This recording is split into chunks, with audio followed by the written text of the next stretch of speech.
नमस्कार, NC creations चॅनलवर तुमचं स्वागत आहे। आज आपण बनवणार आहोत मांडे। मांडे बनवण्यासाठी आपल्याला लागणार आहे गव्हाचं पीठ म्हणजेच कणिक। मांडे बनवण्यासाठी चांगल्या गव्हाचं पीठ वापरतात, जसे की लोकवन गहू किंवा इतर दुसरे गहू देखील चालतील, पण ते चांगल्या क्वालिटीचे हवे जेणेकरून मांडे चांगले बनतील। सर्वप्रथम पिठात मीठ घालायचं। आपण पोळ्या करताना कणकेत जेवढे मीठ घालतो त्यापेक्षा अगदी थोडं म्हणजे किंचितसं मीठ यामध्ये जास्त टाकायचं। सुरुवातीला मांड्याची कणिक अशी मळून घ्यायची जशी की आपण पोळ्याच्या कणकेला मळून घेतो। मांडे वेगवेगळ्या प्रकारे बनवले जातात। मी तुम्हाला जे मांडे बनवून दाखवणार आहे ते विदर्भात बनवले जातात। बेळगावचे मांडे सर्वात प्रसिद्ध मांडे आहेत, पण ते चवीला गोड असतात। मांडा हा पातळ पोळीचा एक प्रकार आहे आणि तो विशिष्ट भांड्यावर केला जातो। कोणी खापरावर मांडे बनवतात, तर कोणी मडक्यावर, तर कोणी कढईवर मांडे बनवतात। मांडे आंब्याच्या रसासोबत खायला छान लागतात किंवा मग मटण, चिकन, वड्याची भाजी ह्यासोबत सुद्धा मांडे खायला खूप छान लागतात। तुम्ही व्हिडिओमध्ये पाहू शकता कणिक चपातीचे कणकेसारखी मळून झालेली आहे, परंतु आपल्याला मांड्यांसाठी ह्या कणकेला थोडं पाणी टाकून आणखी काही वेळ मळून घ्यावं लागेल। कणिक मळताना एक गोष्ट लक्षात घ्यावी, कणकेत पाणी थोडं थोडं करून ॲड करायचं। जर आपण एकदाच पाणी ॲड करण्याचा प्रयत्न केला तर ह्यात कणकेच्या गाठी तयार होतील। त्यामुळे मी ज्या प्रकारे कणिक भिजवत आहे किंवा मळत आहे, अगदी अशाच प्रकारे तुम्हाला कणिक मळून घ्यायची आहे। कणिक आपल्याला जास्त घट्टही नको आणि खूपच पातळही नको, मीडियम असायला हवी। तुम्ही बघू शकता मांड्याची कणिक मळून झालेली आहे। आता ह्या कणकेला 10 ते 15 मिनिट झाकून ठेवायचं। मांडे करण्यासाठी मी हे मडकं वापरणार आहे। ह्याला मांड्याचं रान्ना देखील म्हणतात। हे बघा, हे मडकं अशा प्रकारचं आहे। ह्याला बाहेर निघालेले काठ नसतात। मांड्याचं मडकं विकत घेताना नीट बघून घ्यावं, ते गॅसच्या शेगडीवर नीट बसलं पाहिजे। चुलीवर मांडे करत असाल तर ते त्या आकारानुसार मडकं विकत घ्यावं। मांडे करण्याआधी ह्या मडक्याला स्वच्छ धुवून घ्यायचं आणि मांडे करून झाल्यावर देखील याला स्वच्छ धुवून कापडाने किंवा पॉलिथिनने झाकून ठेवावं, जेणेकरून ह्यावर धूळ बसणार नाही। कणिक मळून 15 मिनिटं झालेली आहेत। आता आपण मांडे करायला घेऊयात। सर्वप्रथम गॅस ऑन करून त्यावर मडकं गरम करायला ठेवावं। मडकं गरम होण्याआधी ह्यावर तेल लावून घ्यायचं। मडकं चांगलं गरम झाल्यावर नीट तापल्यावर मांडे बनवायला घ्यायचे, जेणेकरून ते कच्चे राहणार नाहीत। पोळपाट आणि बेलण्याला देखील तेल लावून घ्यायचं। फक्त पहिल्या मांड्याच्या वेळी पोळपाटाला आणि बेलण्याला तेल लावायचं। नंतरच्या मांडीच्या वेळी फक्त कणकेच्या छोट्या गोळ्यालाच तेल लावायची गरज पडते। आता कणकेचा तेल लावलेला गोळा लाटून घ्यायचा। ह्या गोळ्याची तुम्ही जेवढी मोठी पोळी लाटू शकता तेवढी मोठी लाटून घ्यायची। सर्व बाजूने एकसमान पोळी लाटावी।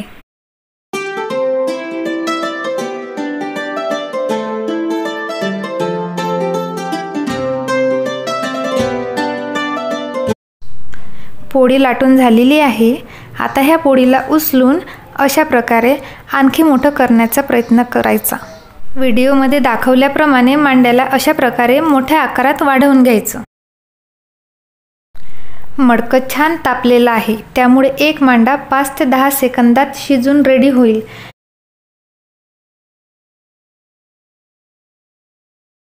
बघा, हा मांडा मोठा करून झालेला आहे। आता ह्याला मडक्यावर अशा प्रकारे टाकून घेऊ।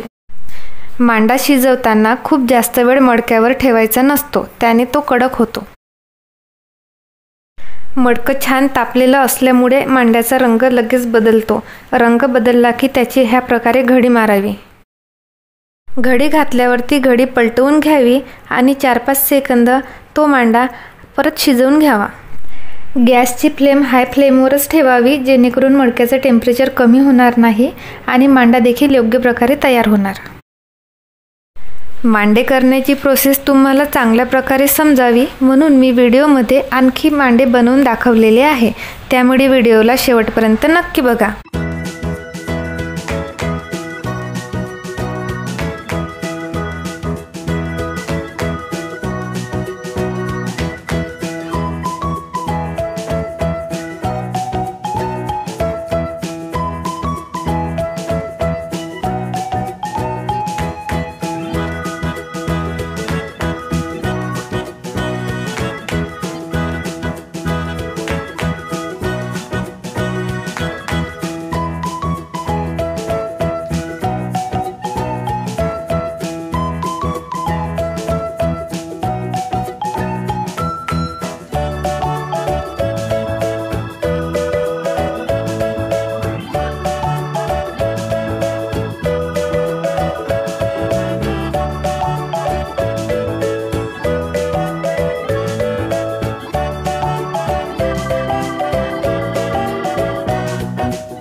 व्हिडिओ आवडला असेल तर चॅनलला नक्की सबस्क्राईब करा आणि व्हिडिओला लाईक करा व शेअर करा. थँक्यू.